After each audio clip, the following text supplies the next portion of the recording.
James Harden's been traded to Philly for Ben Simmons. Heaps to talk about. We're doing a quick fire episode of Third and Five podcast. Roll the intro music.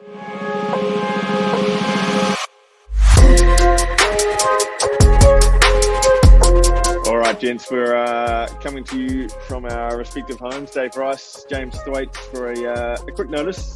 Third and Five episode to talk the NBA trade deadline, and probably one of the best NBA trade deadlines of all time, I think.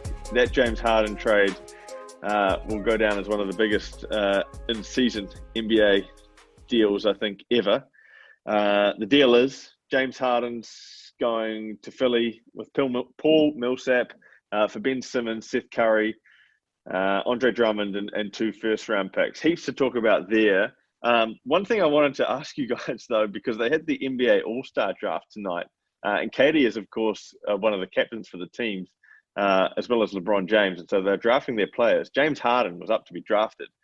How good would it have been if KD had been forced to draft James Harden tonight in the NBA All-Star draft? Did you guys watch that? Watched it, loved it. Also, Sai, when you're saying like one of the most blockbuster trades that involved James Harden happening this year, you don't have to go too far back. You have to go 1 year back.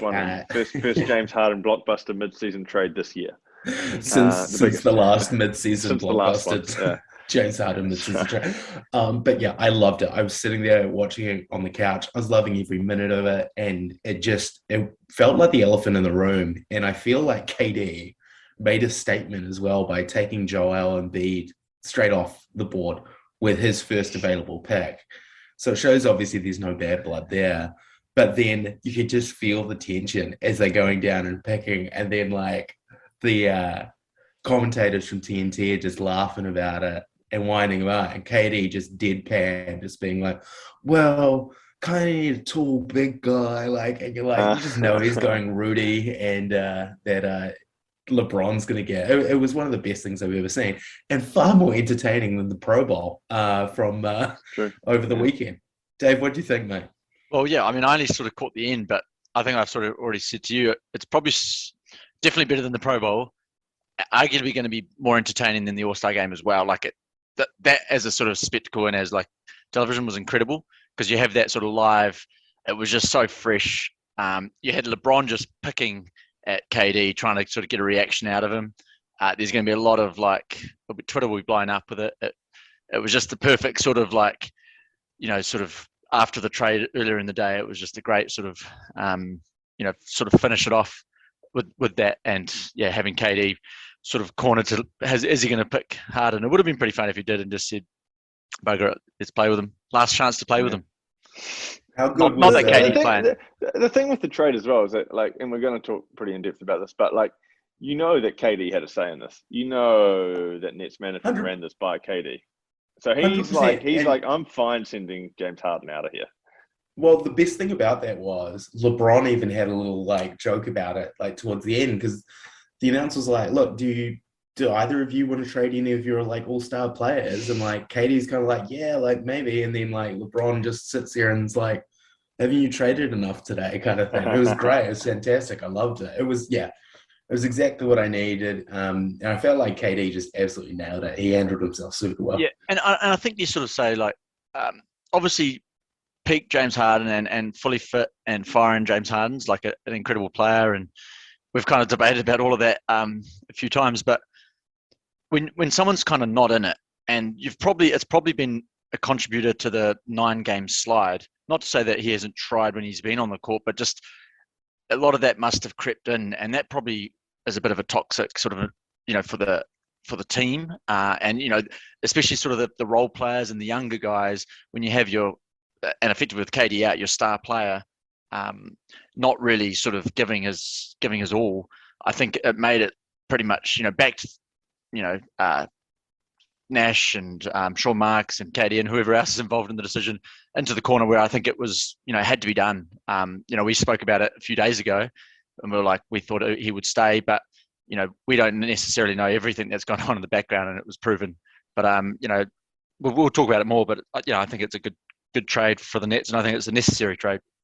I agree completely. I think it's absolutely necessary. I think it was pretty clear, and it became clear this morning, American time, when Wojnarowski tweeted out that Harden was keen to move. It felt like that was almost like Harden's camp had almost were trying to sort of push for this move. They knew the deadline was getting close, and they were trying to like, okay, now we're going to, play our card here. We're going to push Wojnarowski to put out a report that says Harden's unhappy. And we've seen in Houston, once you've got an unhappy James Harden, that looks pretty bad. And I think if the Nets had stood pat and held on to James Harden for the rest of the season, they might have got some okay performances, but I tend to think that it would have been a long way short of what they would want from James Harden, and it would have damaged their championship chances so much. And I don't think they would have challenged for a championship.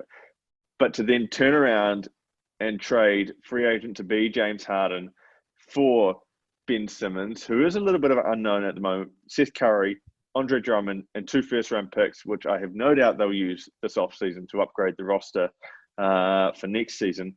I think that's a pretty good deal for the Nets, and I think this makes them a more dynamic team. I think it definitely makes them a better team on defense. It makes them it gives them a deeper roster.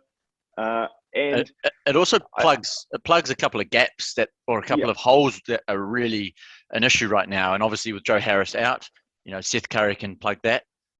With Aldridge having a few injuries, you got Drummond there. So there's, some great sort of immediate sort of benefits that they get, as well as, as you say, when everyone's back, making that roster deeper. Dwight, you were always a bit of you're a harder defender on this pod. What's your take on all of this? Look, I think my take is that I think you both summed it up pretty well. And I think you both, Dave, I hate you to bits, but and I love to argue with you, obviously, but I think you have nailed it. I think you've both nailed it, which is it became louder and louder. It became a massive distraction. There's already a big distraction there at the Nets with Kyrie and his vaccination status and only being able to play away games. And, if the trade was Simmons for Harden straight up, it's an awful trade. That is awful. I think with what was happening, with the signs that were coming out today, especially that Harden wouldn't resign in the offseason, the Nets got away with this pretty well. Dave, like you said, they've plugged their gaps. They've got Seth Curry who can step in for Harris. You've got Patty Mills coming off the bench in that rotation, which is great. You've got Drummond who can step in at center and just be a rebound machine. And Drummond is a rebound machine. I think those 2 picks, like you said, Si, they can obviously use them to do whatever they want with. They've got a young Simmons. It's going to take a while for this team to get together. But I think when you look at the flip side of this for the Nets, which is they could have walked out with this with nothing, it's a pretty good deal. I think as well, hey, I still do stand by that the Nets were a better team with Harden on the court. But now, if I'm a 76ers fan, I'm kind of worried because I've now, as a 76ers team, gone into this window of probably having 2 years to win a championship, which the Nets were in. So the Nets have extended their window. Philadelphia, I think, has shrunk their window dramatically because when you look at it, Harden is there for the rest of the season. They have a gap with Curry now, obviously off there. They have a gap with Drummond not being on there. They've given up 2 picks. Then Harden's already signed his player option, so he's going to be playing there next year for, just shy of $50 million. And then they're going to align his contract probably with Joel Embiid's. This could really be disastrous for the 76ers. So as a Nets fan, I hate that this situation even happened. I would have rathered a big 3 that played together for more than 16 games over the last year. That sucks, and there's no way to defend that. But I think I'm okay where it's at, and I'm okay where this team's going to be, I think. Yeah, it was an interesting trade, really, because of the fact that Simmons was probably never going to play for Philadelphia again. So from Philadelphia's perspective, he was not really a current asset that they were losing from their team. So I think it's one of those funny trades where Philadelphia's definitely improved for this season, and their chances of going for a title this season are definitely a lot higher. But the Nets, I'm not convinced they're in, provided that Ben Simmons comes back and performs close to the All-Star level that we've seen in the past. I'm not, I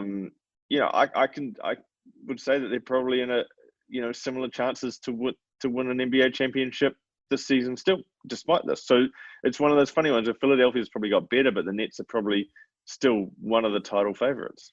Have that. And this is where it gets interesting. And when you start, like when I started diving into the stats a bit more and having a look, James Harden this season, time of possession per game is first. Touches per game is second, and seconds per touch is second over the entire league. He's now combined with Embiid, who is right up there as well with time of possession, touches per game, etc. I don't know how you manage those two together, because it's not, like Joel Embiid's style of play is pretty similar to Harden. So I think that, while the Nets do have, Nash has his work cut out with him, working out how to slot in Curry into that. I think Curry slots in pretty easily. I think Drummond slots in pretty easy. I think Simmons probably takes a bit longer for obvious reasons, but I think 76ers have got their work cut out for them as well. I think the weird thing about this trade is suddenly Ben Simmons is, ready to go again. Obviously, he had his issues with Philadelphia. He's traveling with the Nets to Miami, which would be pretty cool. That doesn't mean he's going to play. He's just going to be on the bench. I think KD might actually make that trip as well. And then obviously Harden is miraculously healed from his left hamstring tightening. So my tinfoil hat theory from the pod the other day is completely blown out of the water. Yeah, I think. But you go. No, you go on, Dave. I was just. KD's so central to all of this, and you're saying that he's going to travel down. I think he recognises, and particularly with someone like Simmons, who great talent, and obviously just had a falling out, and so it's KD. I think is going to be essential more than Nash, more than Marks, like in terms of just like getting him sort of within this sort of environment and on board, and certainly because they're going to be wanting to do that as quick as possible because of this 9-match slide. The Nets are sort of out of the top 6. I think they might be maybe 8th or 9th. So they're still in that sort of playoff hunt, but they need to start getting some wins, starting with tonight at Washington. But they need to kind of get their sort of season back on track. And because if they can, then by all means they're going to be a difficult proposition for any of the contenders in the playoffs. I'd love to see the 76ers. I know that it's already been earmarked, and you mentioned it, Si, like before it even came 10th of March, which is a month from today, is the 76ers Nets in Philly, and that'll be absolutely huge. That'll probably be one of the, that'll certainly be a primetime game. It'll be, absolute sellout. It'll be one of the hardest tickets to get, or most expensive tickets to get in of the season. And, everyone, let's just hope that everyone's fit and available, which, is reasonable to think in a month's time they will be. They won't. I don't know if I could sit there and say it's in the Nets' best interest or in the best interest of Ben to play Simmons in Philadelphia. I don't even know if realistically he'll be back by then.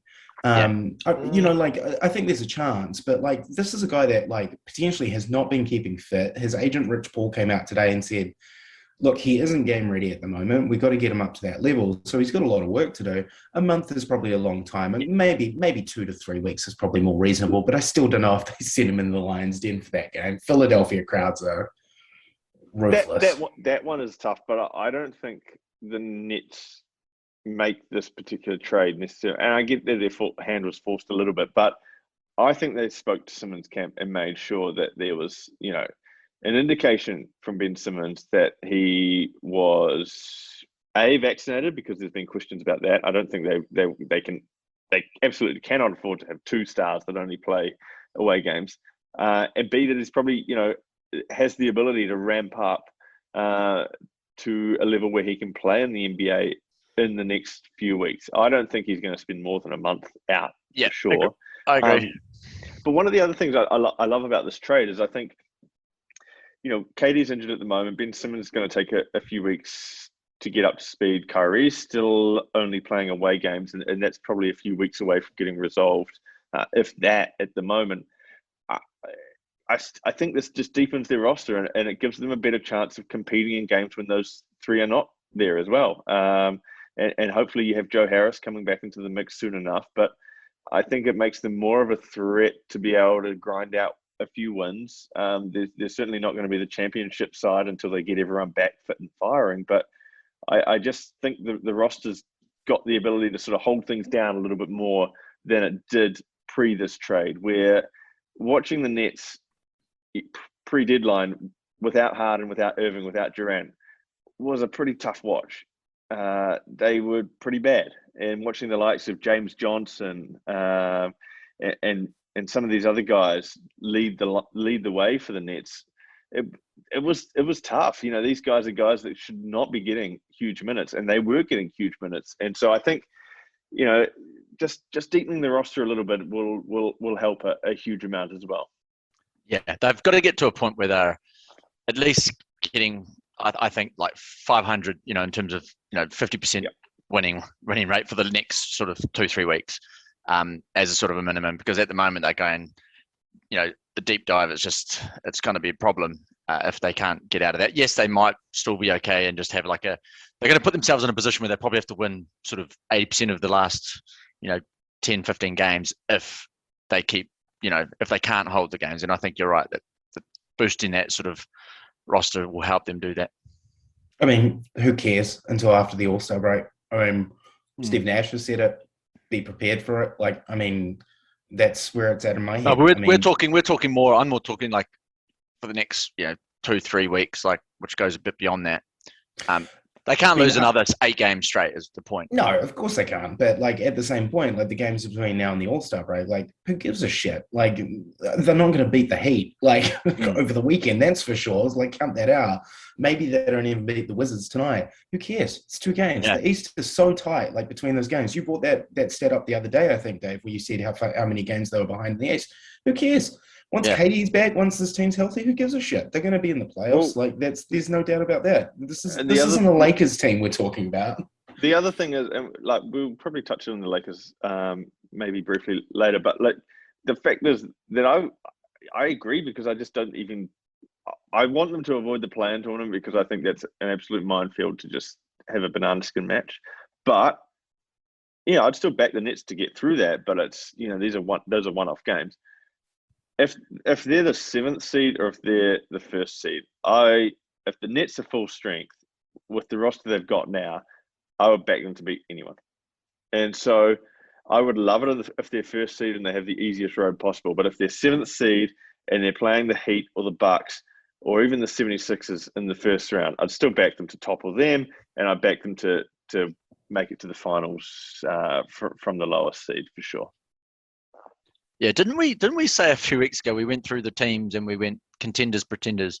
I think most of us said the Bucks are pretenders. I might go back on that. The other team to beat in the East. Like you can say the Heat or the Bulls might be ahead of them, but they're starting to hit their straps again at the right time. Correct. You nailed it, Dave. They have hit their straps at the right time, and they pulled out. They got a trade today. They've got Serge Ibaka on their team now. I think, that changes. And I mean, that's the thing about the NBA. You go through these hot and cold periods, and that was fine. Yeah. And I think, like, to be honest, at that time, the Bucks were pretty cold and didn't look like defending champions. Yeah. Now I think that's obviously very different from the stretch of games we've had since then. We'll actually get a good idea tonight. There's a real statement game after the Nets Wizards game of the week for sure, which is Bucks Suns, I believe, which will be out in Phoenix. So that's a real. The Suns are obviously the red hot, red hot Suns, who like team, best team in the NBA at the moment and have been for a while now, against the defending champions. And it's a real Bucks want to make a statement to say, hang on a minute, you still have to kind of get through us type thing. And Suns wanting to kind of solidify that they are the best team this year. Well, that was the NBA final matchup last year. So yeah, I'm excited to watch it. I think it'll be a good game. All right, let's just final words on this Harden trade. Who's the winner of this trade? For me, it's the Nets for sure.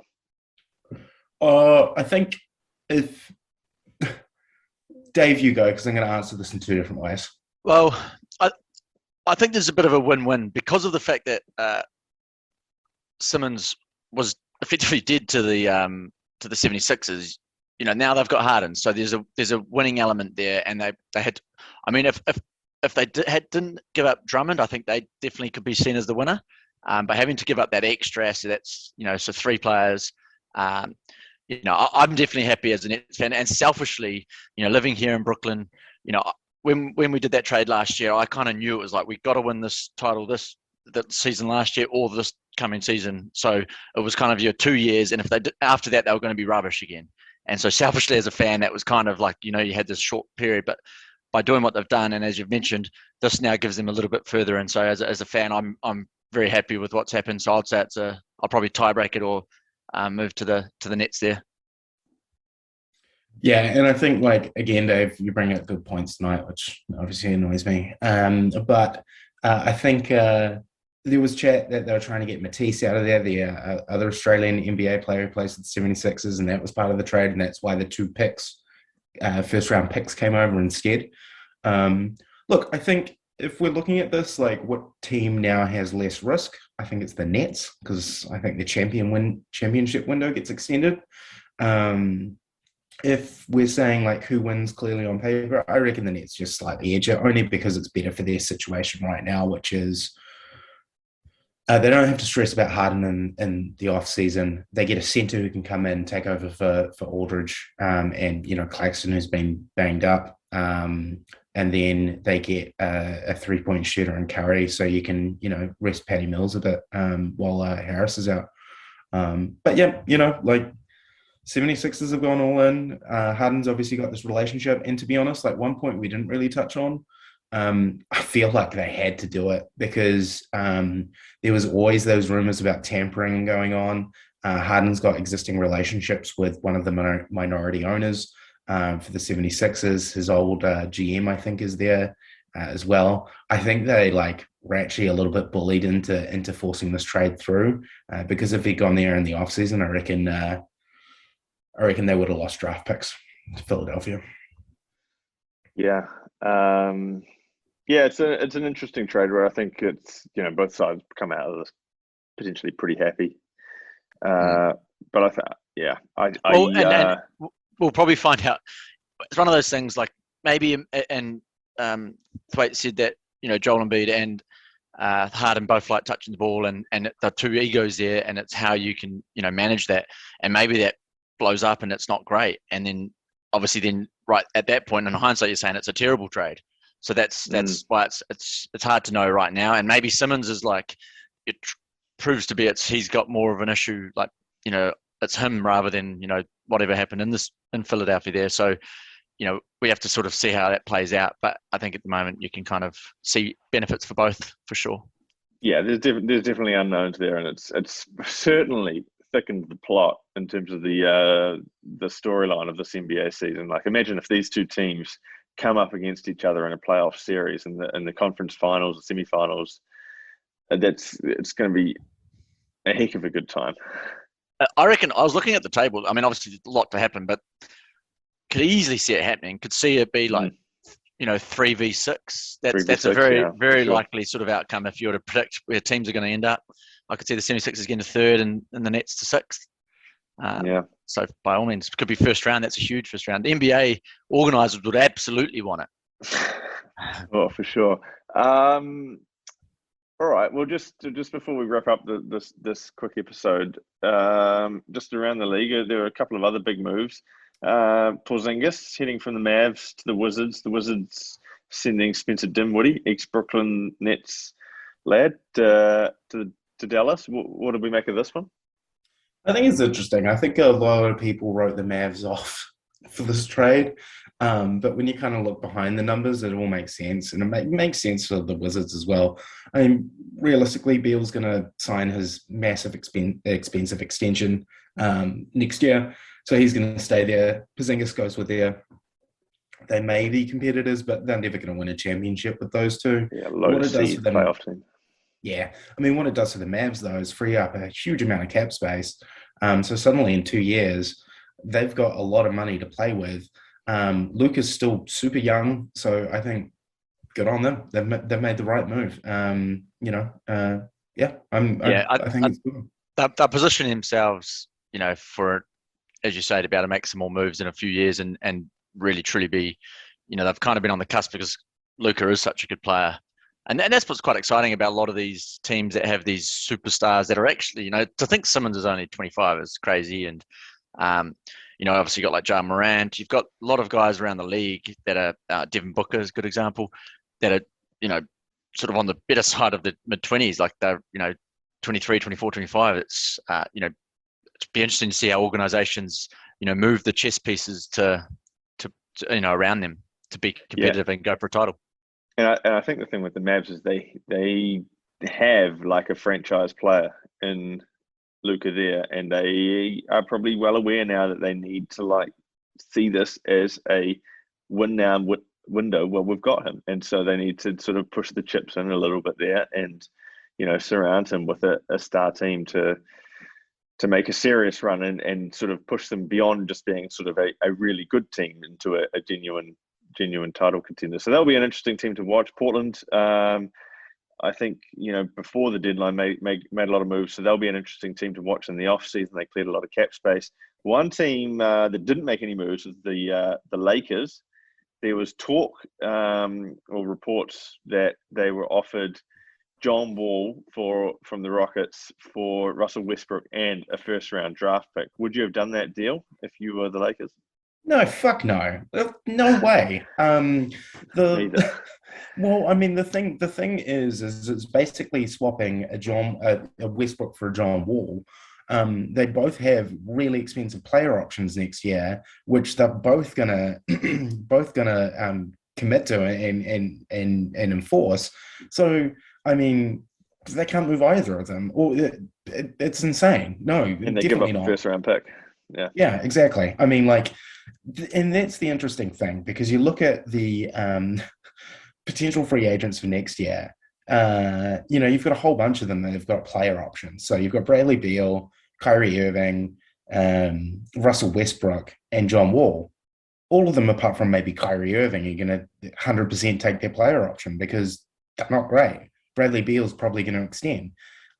Kyrie, who knows with Kyrie? I don't think anyone Kyrie's apart extending. from Kyrie knows I what's reckon going on. Kyrie's seen this trade and he's extending. I think.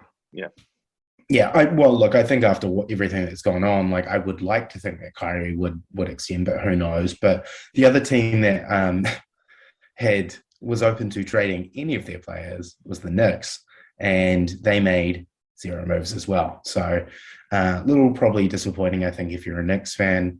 I think the other one that kind of stood out to me, which we touched on a little bit earlier, the Bucks managed to pick up Serge Ibaka, which I think is great.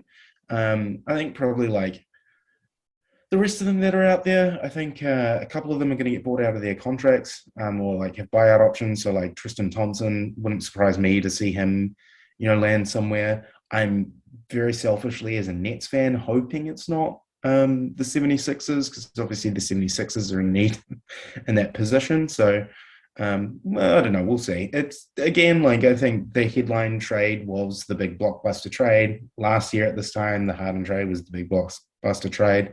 But yeah, I think a couple of interesting ones. Dave, any final thoughts? No, I think it's pretty well wrapped up the rest. Pretty well wrapped. Well, I do have one quick final plug. Would you rather? No, it's not would you rather. It's a little bit of Dave, and I think Dave needs to take a well-deserved victory lap. And so while we've been on the air, I've been seeing the awards for NFL MVP honors come through. So Defensive Rookie of the Year was I think unanimous for Michael. Yeah, I was going to say that it would have to be one of the first. Well, he would have without doubt been unanimous. Not even. Yeah. Like, Jamar Chase got Offensive Rookie of the Year. Defensive Player of the Year went to TJ Watt because he obviously broke that sack record that was. Does that mean TJ Watt, not JJ Watt? Yeah, JJ Watt's 3 and Aaron Damn Donald's it! This 3. was meant to be Aaron Donald's tiebreaker. That would have been a great tiebreaker. Oh, damn. So we'll see if. And they haven't announced MVP, right? They haven't, but it'll be interesting to see if it's Offensive Rookie of the Year. Aaron Rodgers gets it after going to the Waste Management Open that you're going to in a few days. Or are you already there? No, I'm flying out tomorrow. Nice. Yeah, tomorrow. All right, gents. Great episode. Good to get some sort of instant reaction to the big news of the day. Dave, enjoy Phoenix. Dwight, I'll see you on Sunday for Super Bowl. Can't wait for that. And gents, we'll all convene on Monday for another full episode where we'll obviously break down. We might have seen some debuts of some of these traded assets in the NBA, and we'll of course have the Super Bowl to talk about. So there'll be plenty to talk about in the next episode, full episode on Monday. See you then.